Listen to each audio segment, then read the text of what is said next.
14 тамыз күні болған жағдайға қатысты тексеріс не көрсетті және алдағы уақытта осындай жағдайлардың алдын алу үшін қандай шаралар қабылдап жатсыздар?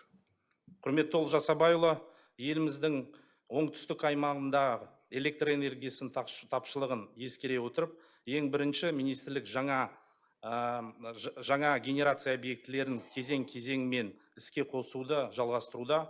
Оның ішінде Алматы қаласындағы ЖЭО-2, ЖЭО-3, ал Түркістан облысында жаңа бу газ қондырғысын қуаттылығы 1000 мегаватт пайдалануға беретін болады.